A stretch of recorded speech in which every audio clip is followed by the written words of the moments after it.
जी कैफेट, आज के लेक्चर का आगाज करते हैं। चैप्टर हमारा चल रहा है सैम्पलिंग, चैप्टर नंबर 17। इससे पहले हमने एनालिटिकल प्रोसीजर कंप्लीट किया था। सैम्पलिंग जो है टेस्ट ऑफ डिटेल से रिलेट करता है, टेस्ट ऑफ कंट्रोल से रिलेट करता है। तो एनालिटिकल प्रोसीजर के बाद अब हमारी बारी आ गई सैम्पलिंग की। सैम्पलिंग में कल हमने कुछ बेसिक कंसेप्ट स्टडी किए थे कि सैम्पलिंग क्या होती है। सबसे पहले हमने सीखा था सिलेक्शन किसको कहते हैं। सेलेक्टिंग आइटम की टर्म कुछ हो रहा है, सिलेक्शन का मतलब कुछ हो रहा है, सैम्पलिंग का मतलब कुछ हो रहा है। सिलेक्शन का मतलब या सेलेक्टिंग का मतलब क्या है कि आइटम्स को वेरीफाई करने के लिए सेलेक्ट करना। अब इसके तीन तरीके हैं, तीन तरीकों से आइटम को सेलेक्ट किया जा सकता है। एक है 100%, यानी सारी की सारी किसी एक एरिया की सारी आइटम्स को सेलेक्ट करना, 100% सिलेक्शन। दूसरा तरीका क्या है, स्पेसिफिक आइटम सेलेक्ट, जिसमें हम किसी एरिया के अंदर कुछ आइटम्स को खास क्राइटेरिया ज़हन में रख के सेलेक्ट करते हैं। वो खास क्राइटेरिया कुछ भी हो सकता है, जैसे हो सकता है हम एक सर्टेन अमाउंट से ऊपर सारी आइटम को सेलेक्ट कर लें, जैसे हो सकता है हम कुछ ऐसी जो यूनिक कैरेक्टरिस्टिक्स रिस्क वाली आइटम्स हैं उनको सेलेक्ट कर लें। अब कौन सी आइटम रिस्क वाली होंगी, ये याद रखिए, ये मैं आपको कोई एक असूल नहीं बता सकता, क्योंकि ये एरिया टू एरिया वेरी करेगा। जैसे बताया था एक्सपेंसिव में क्रेडिट आइटम रिस्क वाली है, और इसी तरह इनकम में डेबिट आइटम रिस्क वाली है। रेंट में जो रूटीन में ट्रांजैक्शन एक खास डेट पे हो रही है वो तो ठीक है, लेकिन जो mid of the month transaction record हो रही है वो गड़बड़, उसमें रिस्क है। इसी तरह रिपेयर एक्सपेंस के एरिया में जो लार्ज आइटम्स हैं, बड़ी अमाउंट्स हैं, वो रिस्की हैं।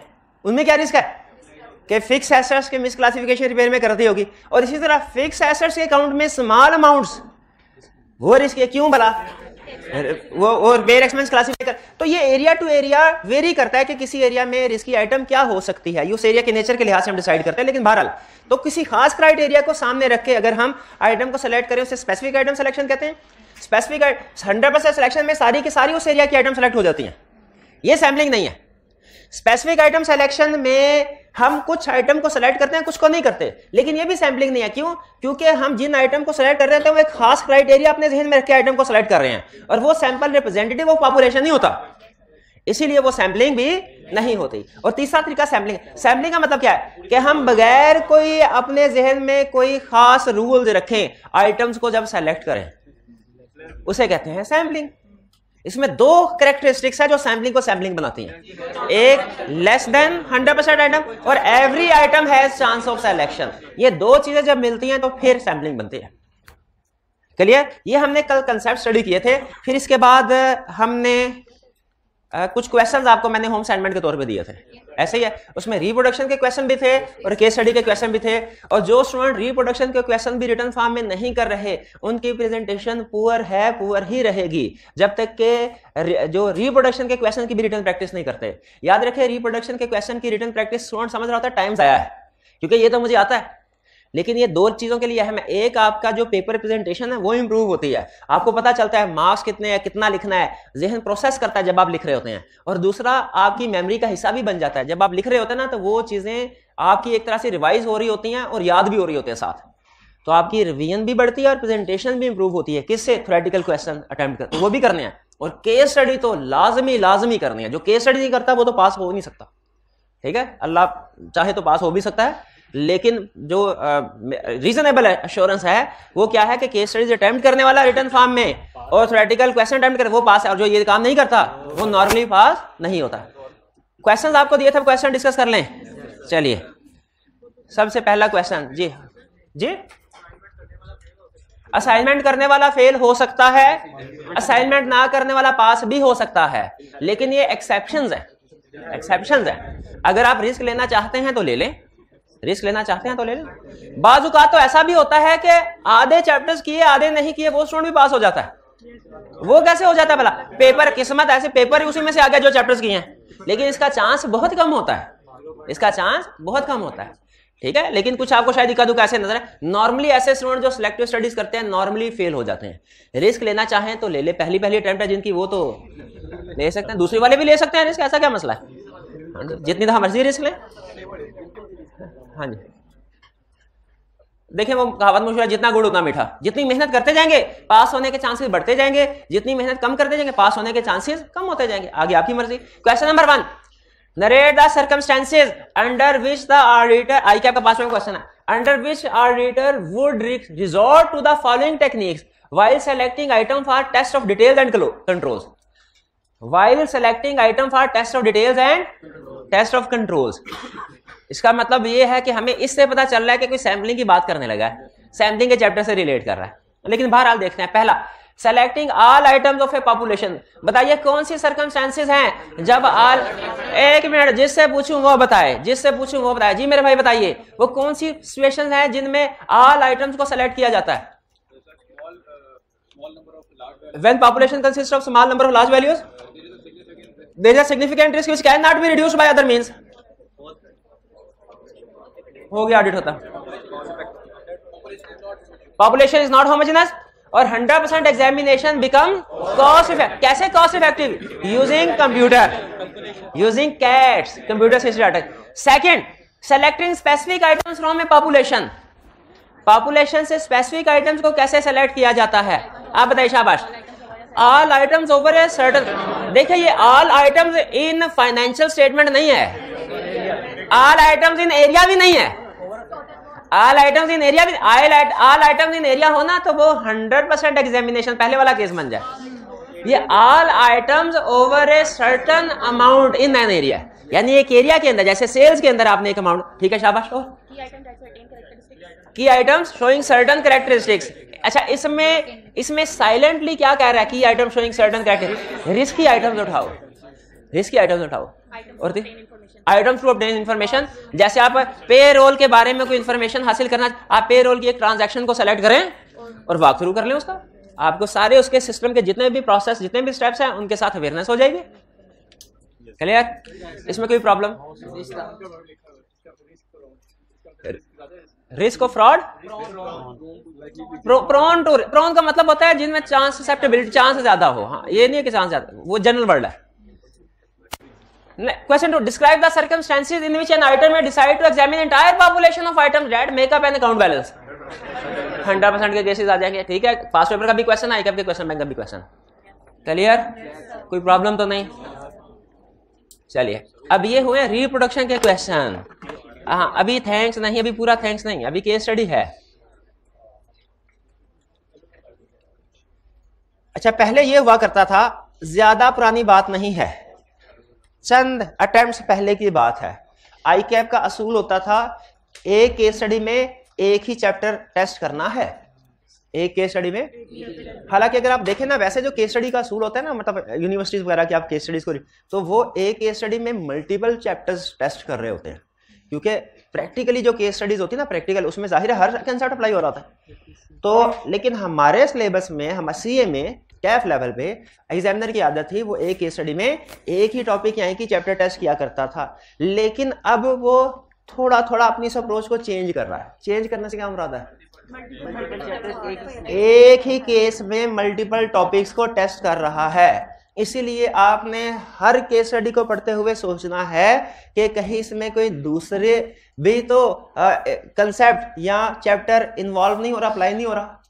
हर केस स्टडी में अप्लाई नहीं होगा, हर केस स्टडी में अप्लाई, नॉर्मली केस स्टडी, ज्यादातर केस स्टडी में एक केस स्टडी में एक ही टॉपिक होगा ज्यादातर में, लेकिन एग्जाम में एक दो केस स्टडी ऐसी आएंगी जिनमें मल्टीपल टॉपिक्स टेस्ट। अब ये उसकी एक एग्जांपल है। अच्छा, इस तरह की केस स्टडीज में ना नॉर्मली वो रिक्वायरमेंट्स को ज्यादा क्लियर नहीं करता, स्पेसिफिक नहीं करता, वो सिंपल से अल्फाज, what should auditor do in this situation. इसका मतलब क्या है? जो जो करना है बताओ। उसका मतलब है हो सकता है हमने 2-3 काम करने हो। दूसरा के क्वेश्चन में नॉर्मली, क्योंकि अगर रिक्वायरमेंट को स्पेसिफिक कर देगा ना कि what should auditor do in this situation under companies act, तो इसका मतलब है स्पेसिफाई कर दिया, अंडर कंपनीज एक्ट जवाब देना। What should auditor do in this situation under code of ethics, specific code of ethics. और सिर्फ अगर इतना रखा what should auditor do in this situation, तो फिर हो सकता है हमने सोचना है कि क्या इस पे कंपनीज एक्ट वाली बात भी लिखनी है या कोई और भी लिखनी है। समझ रहे हैं? आपको सिखा रहा हूं कि एक केस स्टडी में मल्टीपल टॉपिक टेस्ट कर सकता है। ये बात पिक कर ली आपने। हर केस स्टडी में नहीं करता, ज्यादातर में नहीं करता, लेकिन कुछ एक इक्का दुक्का में, पेपर में इक्का दुक्का केस स्टडी में कर लेता है। अब चलते हैं। You are the job incharge on the audit of, हाँ, सबसे पहले requirement, discuss the audit strategy. Audit strategy बताओ। ऑडिट स्ट्रेटजी का मतलब आप क्या करेंगे, आपकी अप्रोच क्या होगी, हाँ, कैसे प्लान करेंगे, क्या ख्याल है आपका, क्या करना है, that you would follow for selecting the data for balance confirmation, that you follow for selecting the data for balance confirmation। दो इस रिक्वायरमेंट में दो सबसे अहम लफ्ज कौन से हैं? एक selecting the item for balance confirmation, दो ऑडिट स्ट्रेटजी भी एक टेक्निकल वर्ड है, लेकिन ऑडिट स्ट्रेटजी का मतलब है आपका कोर्स ऑफ एक्शन, तरीकाकार क्या होगा, क्या करेंगे, अप्रोच क्या होगी। ठीक है, तो नॉर्मली जेल में रखिएगा सैंपलिंग और कंफर्मेशन की केस स्टडी ओवरलैप हो रही होती है, यानी कंसेप्ट इसमें अप्लाई हो रहा है। मुझे बताइए इसमें क्या ये पूछ रहा है कि आप कौन कौन से डाटा को सेलेक्ट करोगे, ये कि कौन कौन से डाटा को सेलेक्ट करेंगे, या ये बताएं कि बैलेंस कंफर्मेशन किसको भेजेंगे किसको नहीं भेजेंगे, किसको पॉजिटिव किसको नेगेटिव, दोनों बताएं। ये कैसे पता चला आपको? रिक्वायरमेंट से पता चलना चाहिए। ठीक है, रिक्वायरमेंट से, लेकिन अगर रिक्वायरमेंट नहीं सोल्यूशन देखे पता चल गया फिर भी ठीक है, लेकिन आइंदा के लिए सीख ले। अगर उसने सिलेक्शन का वर्ड भी यूज किया है और कंफर्मेशन का वर्ड भी यूज किया है तो हमने फिर दोनों चीजें डिस्कस करनी है। पहले सिलेक्शन कर लें, बताइए कौन सी आइटम को सिलेक्ट करेंगे? चेन स्टोर्स को सिलेक्ट करेंगे। पहले सिलेक्शन डिस्कस कर रहा हूं, कंफर्मेशन नहीं, चेन स्टोर्स को सिलेक्ट करेंगे। किस लिए? इनको 100% सिलेक्ट कर लेंगे स्मॉल, क्योंकि इन तीन को, अब थोड़ा प्रैक्टिकली सोचे, इन तीन पार्टीज को, इन तीन वाउचर्स को चेक कर लेंगे ना, तीन पार्टीज को, तो आपका 4 3 7 5 12 तकरीबन 50% इधर ही निकल जाएगा। 50%, यानी समझ लीजिए 1% आइटम्स को टेस्ट करके यहां से भी कम 50% अमाउंट्स कवर हो जाएगी, तो कर लेना चाहिए कि नहीं? ठीक है, जब हम जूनियर होते थे ना तो सीनियर से कहते थे सर सैम्पलिंग बेहतरीन है, सब पे सैम्पलिंग करते हैं। कहता था सैम्पलिंग भी करेंगे, हमारे सीनियर बताते थे, लेकिन पहले अमाउंट्स भी तो कवर कर ले, मेजर अमाउंट्स। ठीक है भाई, जो मसले मसाइल हमारे आराम से हमारे सामने और हम आइडेंटिफाई कर सकते हैं उनको, पहले वो क्यों ना कर ले। ठीक है, तो सबसे पहले अमाउंट्स, इससे तसल्ली हो जाती है कि कम से कम इसमें 50% तो हमने चेक कर लिया है। एक घंटे के अंदर 50% आइटम्स तो वेरीफाई हो जाएंगे, इसीलिए सबको चेक करें। लार्ज आइटम को सेलेक्ट करने के पीछे ये होती है अप्रोच थिंकिंग। सुपरमार्केट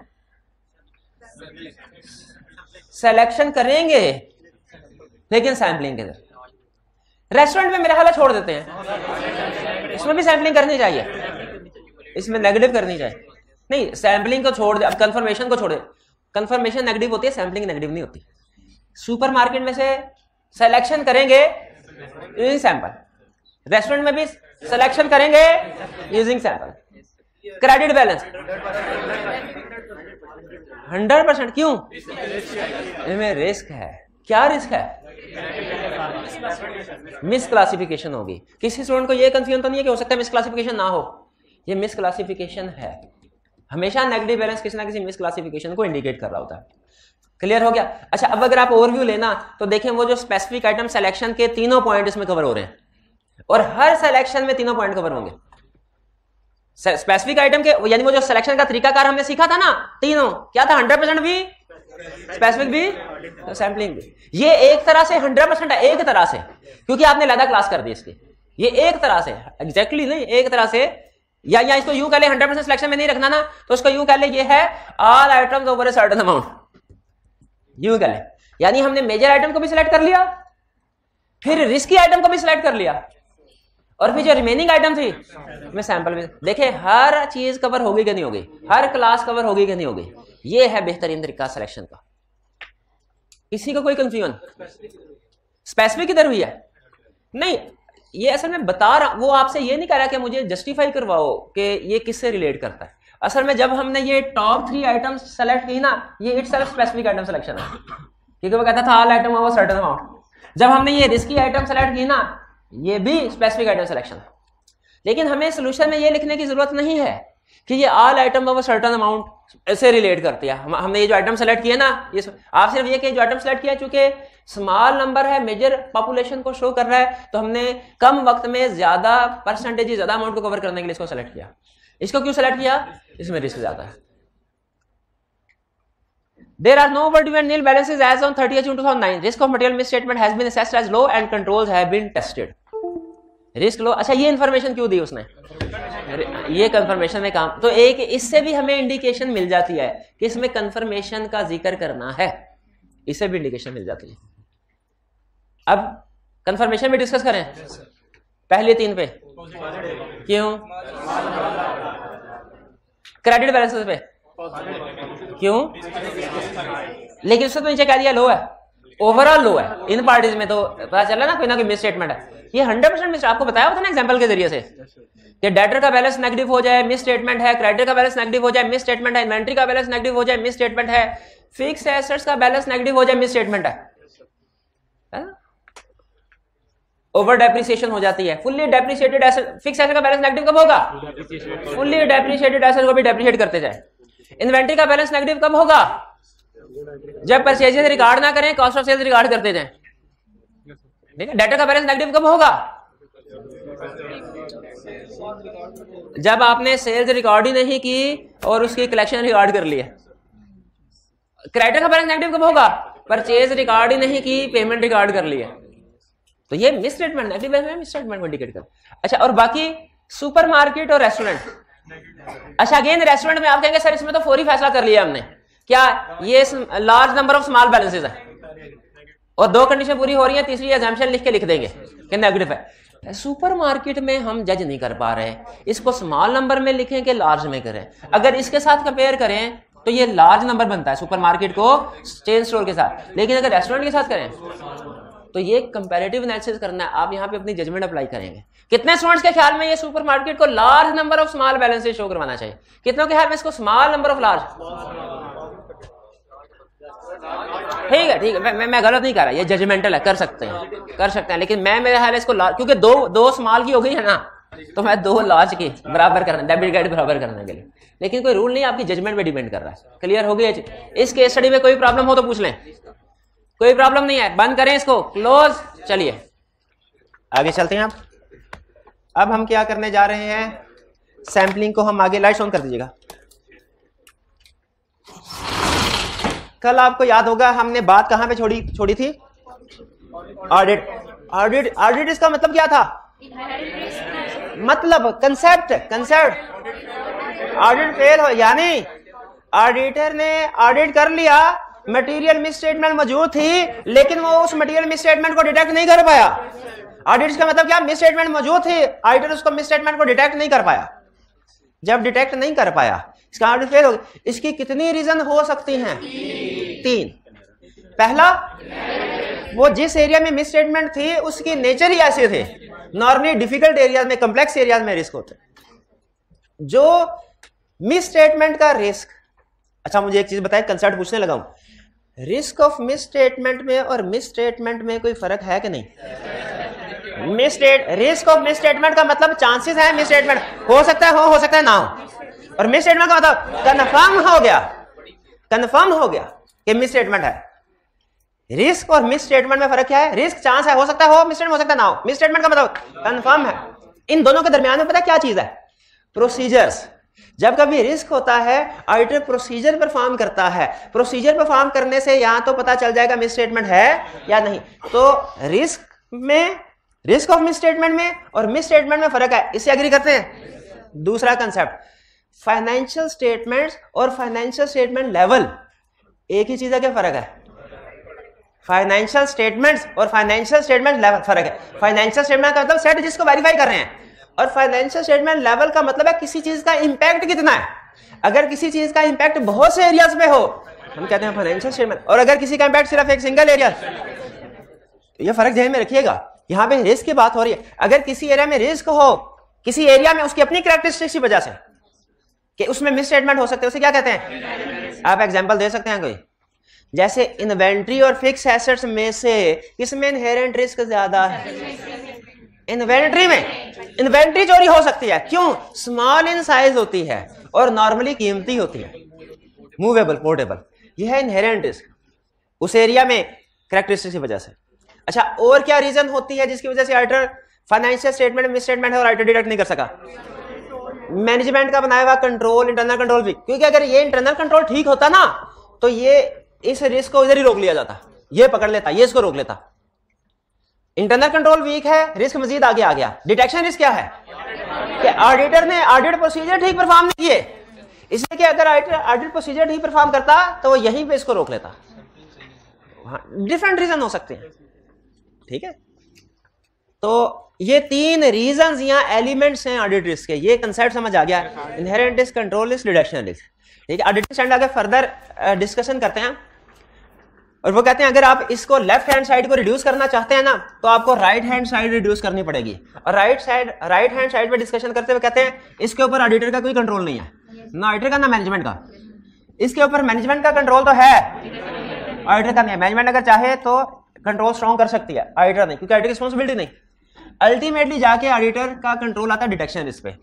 यानी कंक्लूजन पे हम आते हैं, कहता है to reduce audit risk auditor should reduce detection risk. इसका मतलब अगर हम ये रिड्यूस करना चाहते हैं एज ऑडिटर, हमें ये रिड्यूस करना पड़ेगा डिटेक्शन। अच्छा, अब डिटेक्शन रिस्क की कितनी रीजन? डिटेक्शन रिस्क का मतलब क्या है? ऑडिट प्रोसीजर किसी मिस स्टेटमेंट को डिटेक्ट नहीं कर पाए।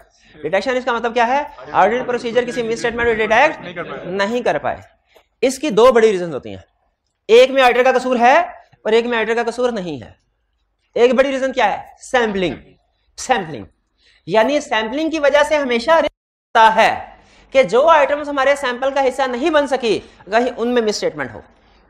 यह रिस्क तो हमेशा रहेगा ना। बताइए क्या ऑडिटर स्टैंडर्ड क्या रिक्वायर करते हैं? ऑडिटर 100% काम करेगा सैंपलिंग पे।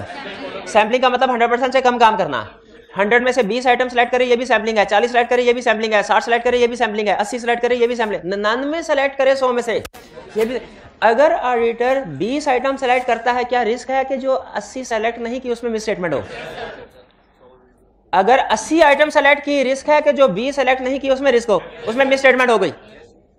इवन वो डिस्कशन करते हुए कहते हैं अगर आप 100 में से 99 आइटम भी सेलेक्ट कर लेना तो स्टिल रिस्क रहेगा कि जो 100 आइटम्स आपने सेलेक्ट नहीं की उसमें कोई मिस स्टेटमेंट हो। तो अगर ये वाला जो रिस्क है ना, डिटेक्शन रिस्क का फर्दर 2 टाइप्स हैं, 2 वजह से।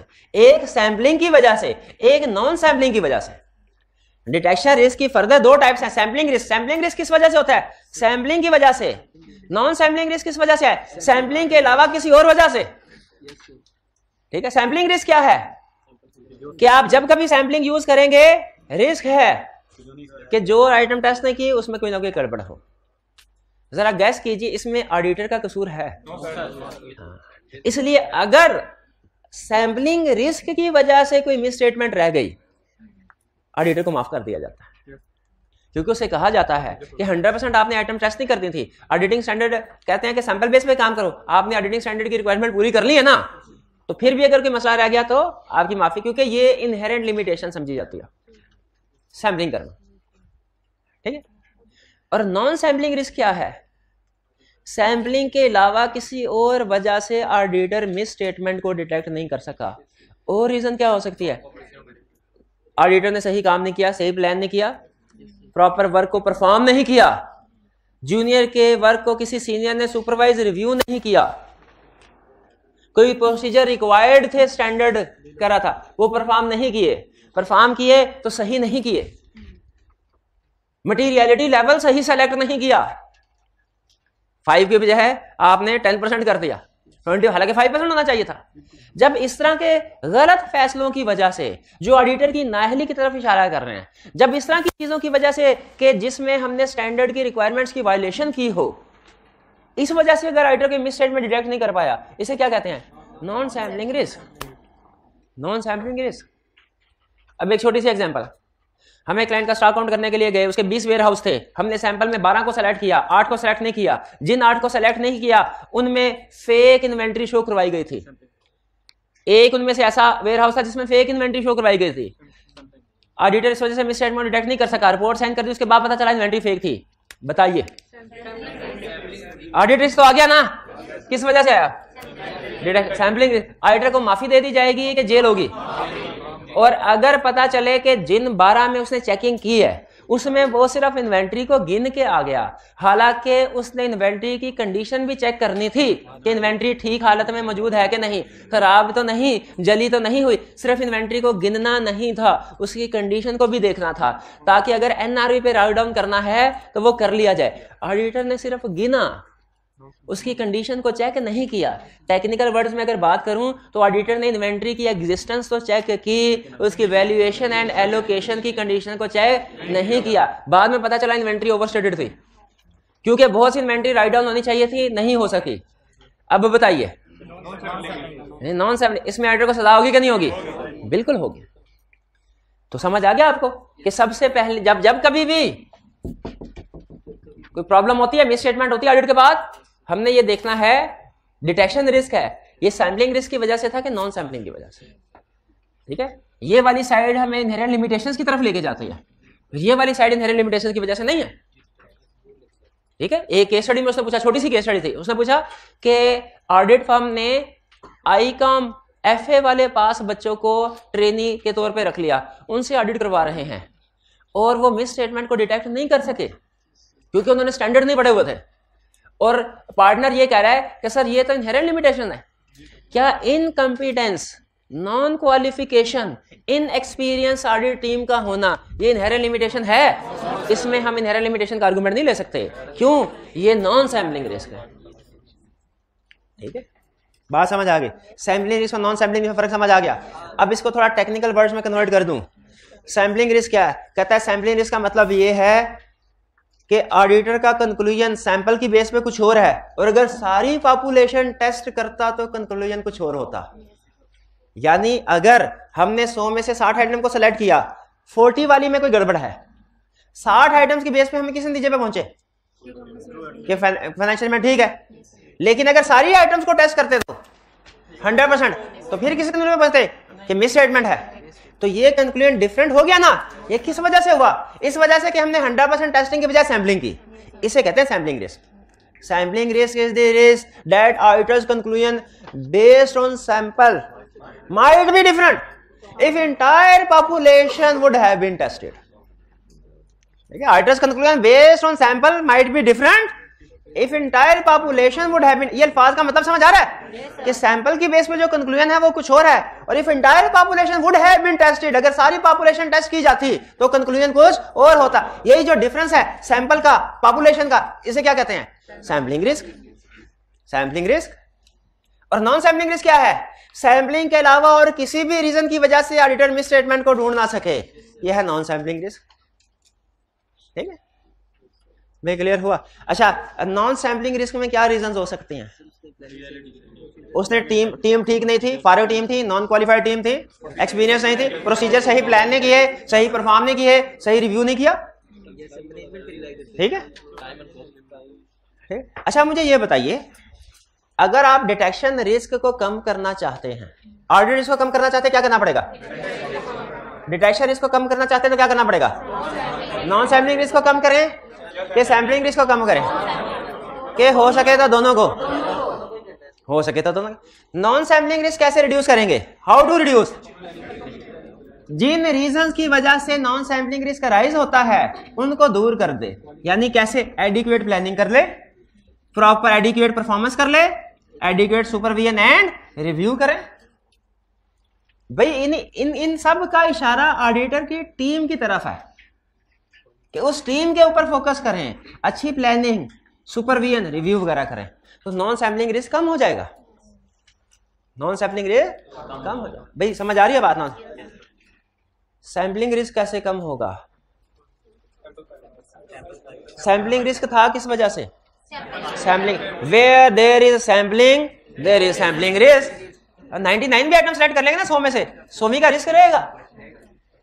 क्या सैम्पलिंग रिस्क को कम किया जा सकता है? दो तरीके हैं। एक तरीका है सरकारी, एक प्राइवेट। सरकारी तरीका क्या है? सैम्पलिंग रिस्क को कम करना चाहते हैं, सैंपल साइज बढ़ा दें। जैसे जैसे सैंपल साइज बढ़ता जाएगा सैम्पलिंग रिस्क कम होता जाएगा, और जैसे सैंपल साइज 100% पे पहुंचा सैम्पलिंग रिस्क 0। क्यों भला? सैम्पलिंग रही नहीं तो सैम्पलिंग रिस्क भी नहीं रहा। 100% सिलेक्शन होगी तो सैम्पलिंग नहीं रही, सैम्पलिंग रिस्क भी नहीं रहा।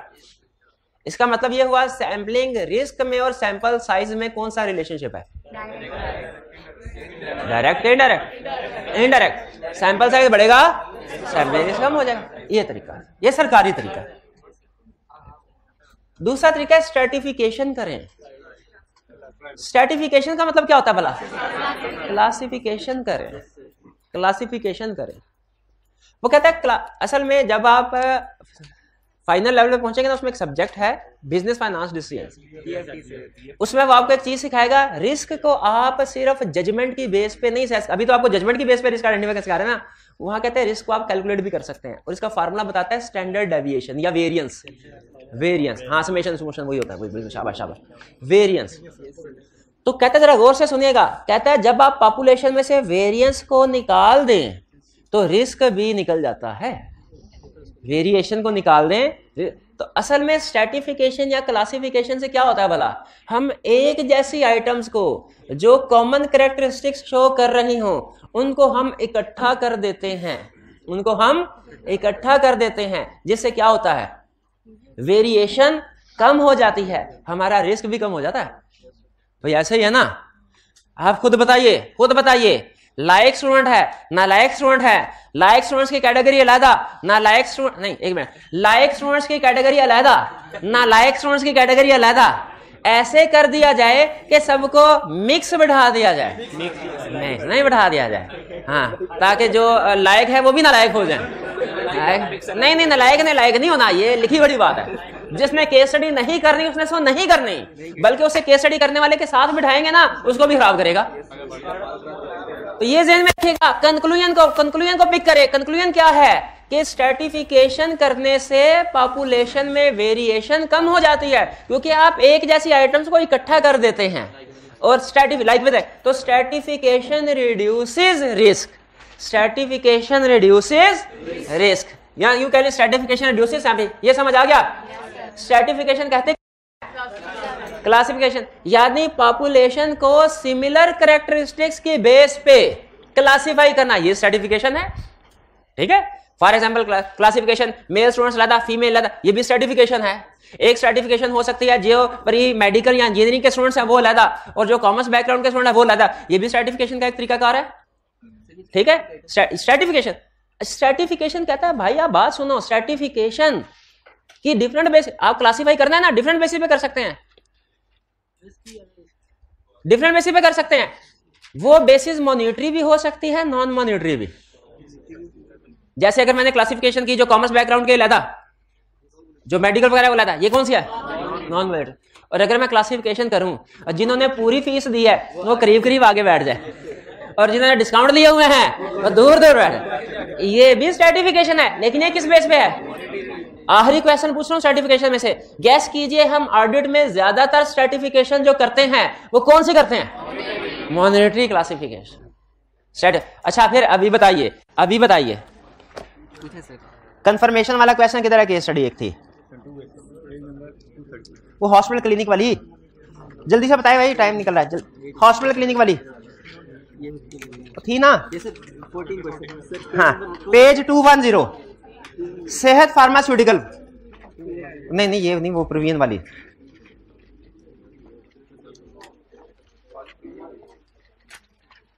अच्छा ठीक है, चले ये पेज 210 है, ये न्यू बुक। इसमें देखिए स्ट्रैटिफिकेशन हुई है, लेकिन इसमें स्ट्रैटिफिकेशन क्या, डिस्ट्रीब्यूटर अलग, होलसेलर अलग, हॉस्पिटल क्लिनिक अलग, रिटेल, ये उसने type of customer wise classification की है। उसने ये क्लासिफिकेशन नहीं की हुई बड़ी अमाउंट से अलग, छोटी अमाउंट से अलग। ये कौन सी क्लासिफिकेशन है, नॉन मॉनिटरी, ठीक है। लेकिन कुछ क्वेश्चन शायद आपने किए हों, कि शायद वो टेस्ट में था क्वेश्चन जिसमें उसने अमाउंट वाइज भी क्लासिफिकेशन की थी, जिसमें वो एजिंग थी, जो एजिंग बनाई जाती है वो भी तो एक स्ट्रैटिफिकेशन ही है, मॉनिटरी अमाउंट वगैरह क्लास। तो हम स्ट्रैटिफिकेशन का मतलब है क्लासिफिकेशन करना। क्लासिफिकेशन मॉनिटरी बेसिस पे भी हो सकती है, नॉन मॉनिटरी बेसिस पे भी, लेकिन ऑर्डर में चूंकि हम ट्रांजैक्शन को चेक करते हैं, अमाउंट्स को वेरीफाई करते हैं, तो हमारी ज्यादातर बेसिस क्या होती हैं, मॉनिटरी। क्लियर, ये हमारा कंसेप्ट यहां पे खत्म हो गया। अब एक टर्म है risk of under Reliance, risk of over Reliance, risk of under reliance और रिस्क ऑफ ओवर रिलायंस। इसका मतलब क्या है पहले, अच्छा इसका कंसेप्ट समझ ले, इसमें कोई रॉकेट साइंस नहीं है, बिला वजह इसको मुश्किल कंसेप्ट नहीं बताना। रिस्क ऑफ अंडर रिलायंस का मतलब क्या है, अच्छा मजे की बात, आपको फर्म की बात बताता हूं, मजे की, इररिलेवेंट है लेकिन चले कोई बात नहीं, जहां पे 2 मिनट जाया भी हो जाए तो खैर है। अंडर रिलायंस और ओवर रिलायंस की 2 एग्जांपल बता रहा हूं। पहले 2 मिसाल आपने बताना है कौन सी वाली ठीक है कौन सी गलत, जो लिखा पड़ा इधर वो तो बाद में देख लेंगे। पहला, अच्छा हमारे ये 50% सच्चा वाकया बता रहा हूं, सीनियर के पास गया, सीनियर से पूछा सर स्टैंडर्ड में एक टर्म लिखी हुई है under Reliance, risk of under Reliance, risk of over Reliance, इसका क्या मतलब है? उसने कहा भाई सुनो, जब प्रोसीजर परफॉर्म करने होते हैं ना तो पार्टनर रिलाई करता है मैनेजर पे, मैनेजर रिलाई करता है टीम के सीनियर पे, और टीम का सीनियर रिलाई करता है जूनियर पे कि इसने प्रोसीजर परफॉर्म करना है, ऊपर से कोई भी प्रोसीजर इसने करना है। ये है रिस्क ऑफ अंडर रिलायंस। हमने कहा अच्छा ये रिस्क ऑफ अंडर रिलायंस है, तो रिस्क ऑफ ओवर रिलायंस क्या है? उसने कहा देखो जब रिव्यू करवाना है तो आप जब पार्टनर को रिव्यू करवाना है तो जूनियर रिलाई करता है सीनियर पे, सीनियर रिलाई करता है मैनेजर पे, और मैनेजर रिलाई करता है पार्टनर पे। कहता है सर खुद ही देख लें क्या लिखा हुआ है, ये रिस्क ऑफ ओवर रिलायंस। एक ये कंसेप्ट है, बताइए ये ठीक है कि नहीं? ये कंसेप्ट ठीक है। अच्छा एक दूसरा कंसेप्ट दोनों में से एक क्या?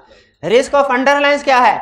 इन भाईजान की जो इंटेग्रिटी है ना वो 100 रुपया उधार देने की है सिर्फ इनको, मैंने इनको 1000 रुपया उधार दे दिया, ये क्या है ओवर रिलायंस, और मैंने कहा नहीं 10 रुपये मिलेंगे सिर्फ अंडर रिलायंस। बताइए कौन सा कंसेप्ट ठीक है? ये वाला कंसेप्ट ठीक है। वो तो यूं ही मजाक में टाइम जाया करने के लिए आपको बता दिया, ये वाला कंसेप्ट ठीक है। यानी किसी चीज पे जितनी ड्यू रिलायंस करनी चाहिए उससे ज्यादा करें तो ओवर रिलायंस, कम करें तो। अब इस कंसेप्ट को ऑडिट में कैसे अप्लाई करते हैं? देखें सैम्पलिंग कहाँ होती है? टेस्ट ऑफ कंट्रोल्स में और टेस्ट ऑफ डिटेल में। तो risk of under Reliance, risk of over Reliance, ये भी कहाँ होगा? कंट्रोल में टेस्ट। जरा बताते जाइए, स्टेटमेंट मैं बोलूंगा रिस्क ऑफ ओवर रिलायंस है कि अंडर रिलायंस, ये आपने बताना, ठीक है। मैं ऑडिटर हूं, मैं ये सोच रहा हूं internal controls are very strong, असल में स्ट्रॉन्ग नहीं है, शाबाश, रिस्क ऑफ ओवर रिलायंस। मैं ऑडिटर हूं, सोच रहा हूं इंटरनल कंट्रोल्स वीक हैं, असल में स्ट्रॉन्ग है, अंडर रिलायंस। भी समझ आया? अभी नहीं आया? एक और एग्जांपल से डिस्कस करते हैं। अब की बार एग्जांपल टेस्ट ऑफ डिटेल्स की। मैं ऑडिटर हूं, मैं सोच रहा हूं, सोच के जवाब दीजिए, इसमें थोड़ा सोचना पड़ेगा। मैं सोच रहा हूं फाइनेंशियल स्टेटमेंट में मिस स्टेटमेंट नहीं है, असल में मिस स्टेटमेंट एग्जिस्ट कर रही है।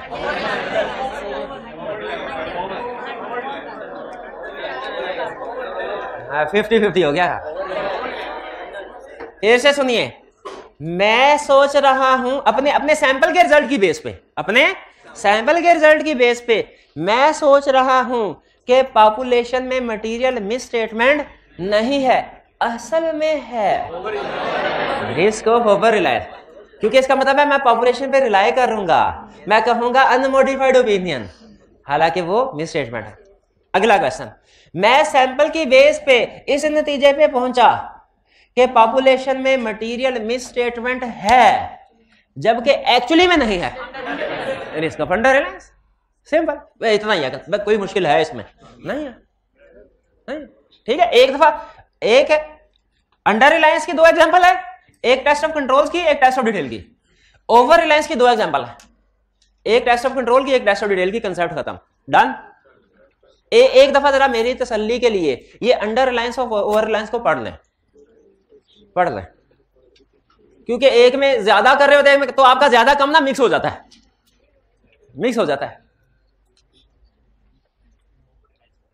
ठीक है। रिस्क ऑफ अंडर रिलायंस क्या है? इसको इनकरेक्ट रिजेक्शन भी कहते हैं कि auditor thinks controls are less effective लेकिन असल में कंट्रोल्स आर इफेक्टिव, ये क्या है? Under reliance. और अगर ऑडिटर थिंक्स कि मटेरियल मिस स्टेटमेंट एग्जिस्ट, असल में मटेरियल मिस स्टेटमेंट एग्जिस्ट नहीं करिए, क्या? Under reliance. और अगर auditor thinks controls are more effective, और अगर auditor thinks misstatement does not exist, असल में एग्जिस्ट कर रही है। अच्छा, आगे एक बड़ी अजीब सी बात लिखी है उसने लिखा है, अच्छा अंडर रिलायंस और इनकरेक्ट रिजेक्शन तो पता हमें लग गया ना। जब रिलाई नहीं, मतलब क्या, मैं इसको 10 रुपए उधार दे रहा हूं, बस 10 रुपए, यानी इसको मैं रिजेक्ट कर रहा हूं ना, अंडर रिलाई कर रहा हूं तो इसको रिजेक्ट कर रहा हूं ना, गलत कर रहा हूं हालांकि, लेकिन इनकरेक्ट रिजेक्शन इसका नाम है, इनकरेक्ट रिजेक्शन अंडर रिलायंस का नाम है। कहता है अंडर रिलायंस से, यानी जब आप कंट्रोल्स पे रिलाई नहीं कर रहे, इससे हमारी एफिशिएंसी इफेक्ट होती है। क्या मतलब? एफिशिएंसी बढ़ती है कि कम होती है? अफेक्ट का मतलब रिड्यूस, एफिशिएंसी क्या होती है? अंडर रिलायंस एफिशिएंसी को इफेक्ट करता है कि इफेक्टिवनेस को? एफिशिएंसी और इफेक्टिवनेस में फर्क तो पता है ना। एफिशिएंसी का मतलब प्रोसीजर ज्यादा परफॉर्म करना, इफेक्टिवनेस का मतलब गलत ओपिनियन दे देना। दोनों ही गलत हैं, दोनों ही गलत हैं। तो इसलिए तो हमने कहा अंडर रिलायंस भी नहीं होनी चाहिए, ओवर रिलायंस भी नहीं होनी चाहिए। लेकिन कौन सी चीज किसको इफेक्ट कर रही है ये बताइए? अंडर रिलायंस एफिशिएंसी को, क्योंकि अगर आप रिलाय नहीं कर रहे तो काम ज्यादा कर रहे हैं। और ओवर रिलायंस किसको इफेक्ट? क्योंकि ओवर रिलायंस की वजह से आपका सैंपल साइज कम होगा, हो सकता है मिस स्टेटमेंट को ना पकड़वाएं,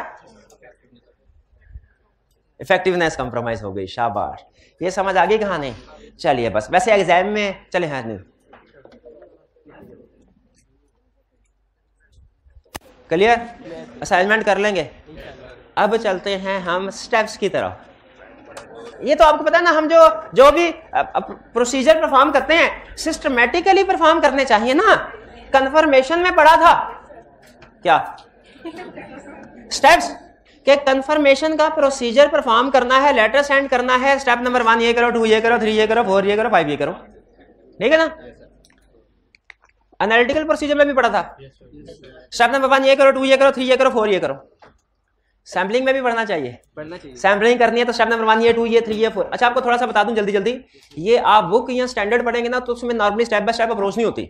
उसमें उसने कभी कोई कंसेप्ट डिस्कस किया होता है, कभी कोई कंसेप्ट डिस्कस किया होता है। लेकिन चूंकि चार्टर्ड अकाउंटेंट सारे ऑडिट किया होता है, उन्हें पता होता है कि कौन सा कंसेप्ट इससे पहले क्या हो रहा है, इससे बाद में क्या हो रहा है। लेकिन स्टूडेंट को नहीं पता होता, तो इसीलिए स्टैंडर्ड में आपको या बुक में अगर आप देखें ना ICAP वाली, उसमें शायद आपको स्टेप वाइज अप्रोच नहीं मिलेगी। लेकिन हमने उसको थोड़ा कंसेप्ट को सीधा पता करके स्टेप वाइज कर दिया, और ये प्रैक्टिकली स्टेप वाइज ही काम होता है। क्या करने जा रहे हैं? सैम्पलिंग के सैम्पलिंग करनी है तो कैसे करें? स्टेप नंबर 1 पे क्या करें, 2 पे क्या करें, 3 पे क्या करें, 4 पे क्या करें? आज के लेक्चर में मैं आपको सिर्फ इन स्टेप्स के साथ फेमिलियराइज करवा रहा हूं, इनकी डिस्कशन आज नहीं करवा रहा, फेमिलियराइज करवा रहा हूं। कल इनमें से हर एक की डिटेल डिस्कशन करेंगे। और ये याद रखिएगा, सैम्पलिंग ना ICAP का किसी हद तक फेवरेट। उसकी रीजन ये है, इसमें टेक्निकल चीज कोई नहीं है, लेकिन छोटे छोटे कंसेप्ट बहुत है, कंसेप्ट बहुत है इसमें, ठीक है। अगर मैं आपसे पूछना पॉजिटिव कंफर्मेशन में क्या कंसेप्ट थे, आप 3-4 कंसेप्ट बताएंगे। आप कहेंगे सर एक तो उसमें अहम कंसेप्ट ये था कि पॉजिटिव कंफर्मेशन सेंड करेंगे नेगेटिव की कंडीशन 4, वो अहम कंसेप्ट था एक। फिर एक कंसेप्ट था कि अगर हम कंफर्मेशन का भेजते हैं तो जवाब क्या आता है, उसके जवाब के क्या प्रोसीजर परफॉर्म करने हैं, ये एक अच्छा कंसेप्ट था। और तीसरा था अगर मैनेजमेंट हमें रोक दे कंफर्मेशन सेंड ना, तो फिर क्या करें। ये 3 कंसेप्ट, मेन कंसेप्ट यही 3 थे। लेकिन सैम्पलिंग में आपको 15-20 कंसेप्ट नजर आएंगे, छोटे छोटे कंसेप्ट हैं, ज्यादा है। और स्टूडेंट नॉर्मली इसको चूंकि ज्यादा याद करने पड़ते हैं, इनमें से कुछ को याद करते हैं, कुछ को नहीं करते। और फिर जहन में रखिएगा ICAP के पास स्टैटिस्टिक्स मौजूद हैं कि कौन कौन से कंसेप्ट स्टूडेंट याद करके आता है इस चैप्टर में से और कौन से छोड़ के आता है। स्टैटिस्टिक्स मौजूद हैं, सच में मौजूद हैं, सच में मौजूद है। कैसे मौजूद है उसको कैसे पता चला? सीनियर ने जो बात आपके जहन में आ रही है ना, वही आपके सीनियर के जहन में भी आई हुई है ICAP के पास। इसीलिए जिस कंसेप्ट को आप, जो कंसेप्ट जहन में आ जाना कि ये मैं छोड़ देता, उससे कौन सा आ जाना, फौरन सोचा है। मेरे सीनियर ने भी यही सोचा होगा और ICAP को पता होगा, बाकी करूं ना करूं इसको जरूर करके जाऊंगा, बाकी करूं ना करूं इसको जरूर करके जाना, ठीक है। हाँ जी बिल्कुल। तो अब स्टेप्स हैं सैम्पलिंग के। सबसे पहले क्या करना, 4 बड़े स्टेप्स हैं, बड़े स्टेप्स 4 हैं। पहला क्या है? डिजाइन करना सैंपल डिजाइन करना। डिजाइन करने का मतलब है स्टेज सजाना है सैम्पलिंग के लिए, रूल्स डिसाइड कर। जैसे क्रिकेट मैच से पहले स्टेडियम की सजावट होती है, लेकिन सिर्फ सजावट नहीं, सफाई सुथराई नहीं होती, क्रिकेट के असूल भी डिसाइड होते हैं। असूल भी डिसाइड होता है, वाइड का, नो का, छीके का, चौके का। अगर बराबर हो गया तो क्या होगा, स्कोर लेवल हो गया तो क्या होगा, सुपर ओवर होगा कि नहीं होगा, है?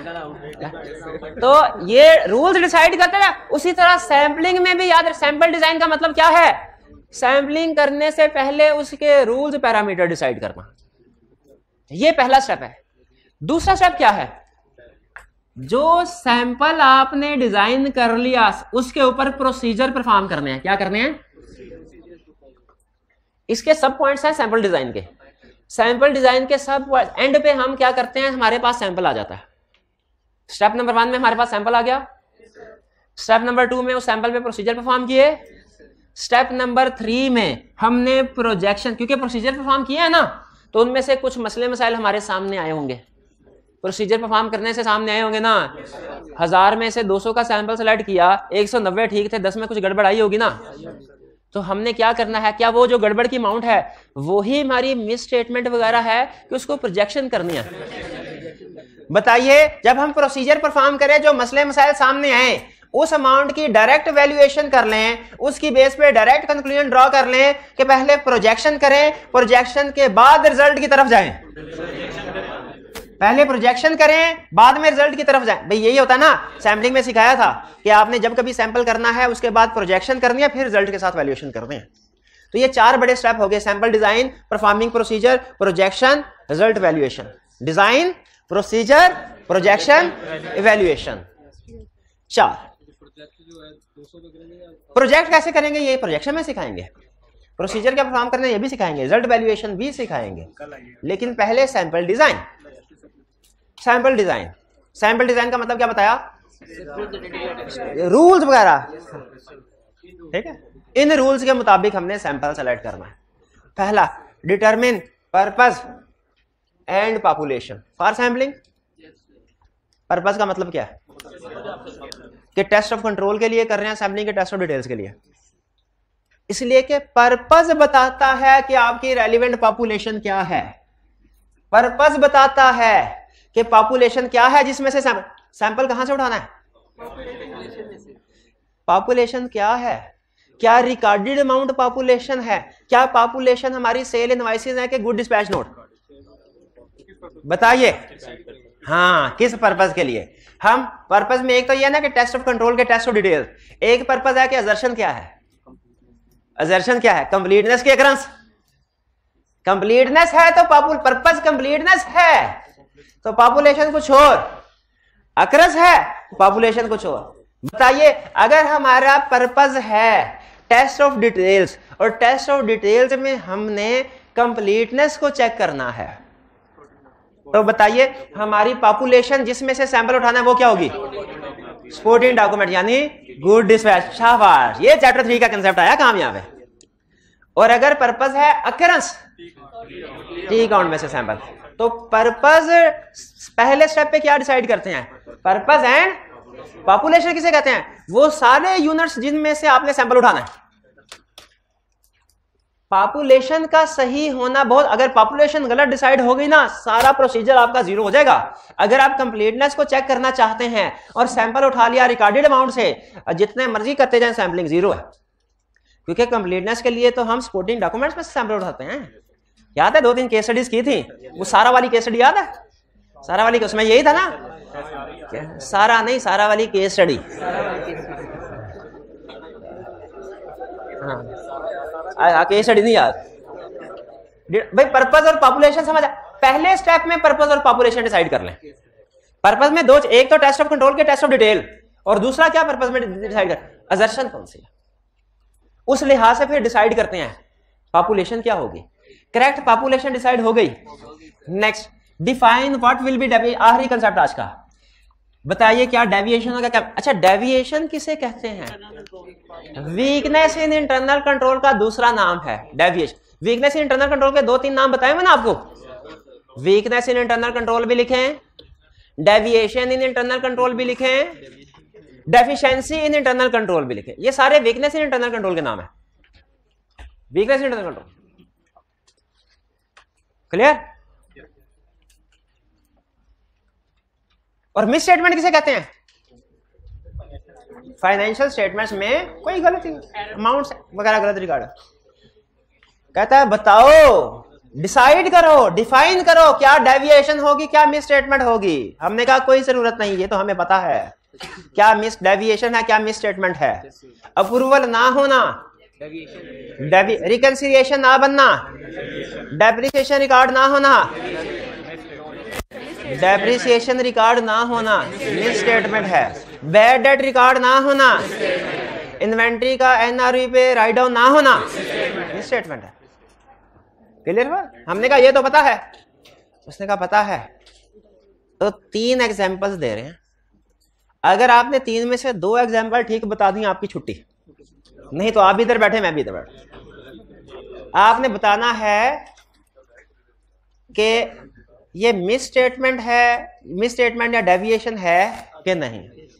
पहला आपको एग्जाम्पल के जरिए बता रहा है कि सैम्पलिंग चूंकि एक स्पेशलाइज्ड टेक्निक है ना, इसमें जो डेविएशन और मिस स्टेटमेंट का कंसेप्ट है वो हो सकता है डिफरेंट हो आपके नॉर्मल कंसेप्ट। ये सिखा रहा है यहां पे कंसेप्ट क्या सिखा रहा है दूसरी लाइन में, कि जो आपने नॉर्मली डेविएशन और मिस स्टेटमेंट का कंसेप्ट पढ़ा है ना, वो हो सकता है यहां पे डिफरेंट हो कंसेप्ट डेविएशन और मिस स्टेटमेंट। क्यों बोला?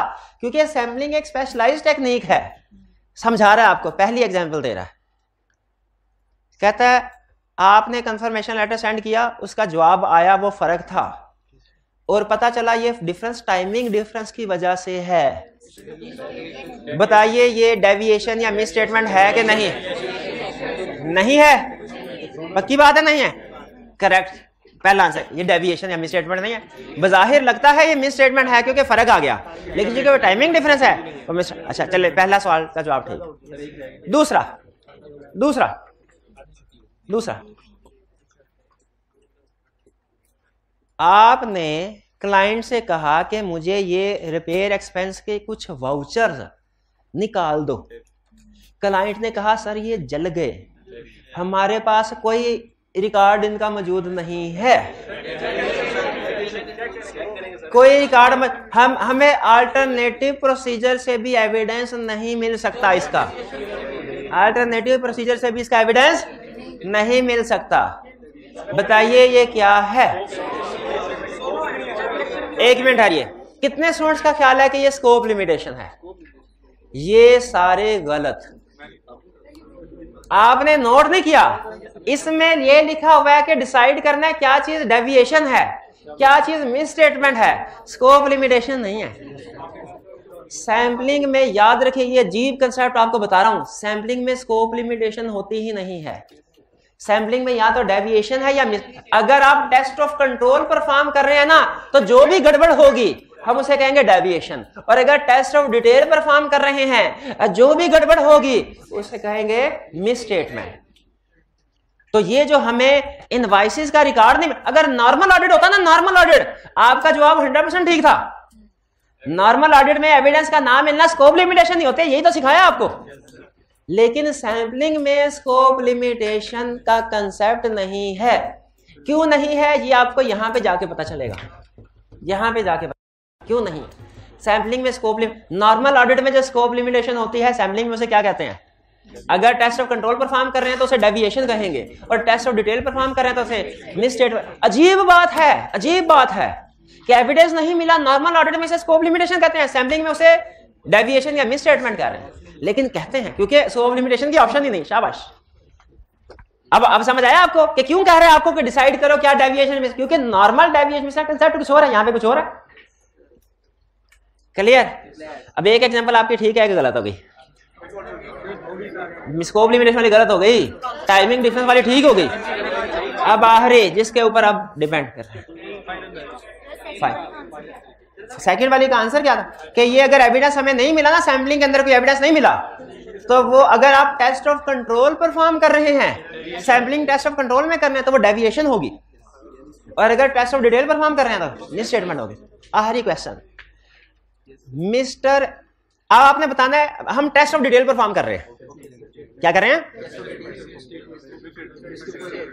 मिस्टर ए से कैश रिसीव किया, मिस्टर बी के अकाउंट में डाल दिया, डेविएशन। मैं पहले कहा बोला टेस्ट ऑफ डिटेल परफॉर्म कर रहे हैं, डेविएशन का टेस्ट ऑफ डिटेल में कौन सी डेविएशन होती है? कहा था ना मैंने टेस्ट ऑफ डिटेल परफॉर्म कर रहे हैं, कहा था। ए से कैश रिसीव हुआ, भैया आप बताइए, ये जो ऑनलाइन में स्क्रीन की दूसरी तरफ बचा, ये लाइक है, ये बताएगा, ये बताएगा। ए से कैश रिसीव हुआ, डेटर ए से डेटर बी के अकाउंट में रिकॉर्ड कर दिया, क्या है? टेस्ट ऑफ डिटेल कर रहे हैं, मिस स्टेटमेंट है कि नहीं है? कितने स्टूडेंट्स का ख्याल है? कितनों का ख्याल है नहीं है? ये मिस स्टेटमेंट नहीं है। इसलिए हम ऑडिट किसका करते हैं? फाइनेंशियल स्टेटमेंट्स का के टी अकाउंट्स का? फाइनेंशियल स्टेटमेंट्स में तो टोटल डेटर्स आ रहे होते हैं, तो उसमें तो ए की बजाय बी के अकाउंट में चले जाए डेटर, तो फिर भी टोटल सेम ही सही होंगे ना। तो मिस स्टेटमेंट कोई नहीं है, मिस स्टेटमेंट नहीं है। अच्छा, लेकिन एक केस में ये मिस स्टेटमेंट हो सकती है, वो आप कल बताएंगे। आज सारी रात सोचें कि ए से पैसे मिले और बी के अकाउंट में डाल दिए, ये मिस स्टेटमेंट नहीं। क्यों नहीं? क्योंकि टोटल डेटर्स की अमाउंट बैलेंस शीट में सेम है, लेकिन एक केस में मिस स्टेटमेंट हो सकती है। वो कौन सा केस है? आज सारी रात सोचना है आपने। या तो सारी रात सोचें, या किताब में कहीं इसी चैप्टर में लिखा हुआ है वो पढ़ ले, उसमें इसका जवाब। आज का लेक्चर यहां खत्म करते हैं हम। अल्लाह हाफिज।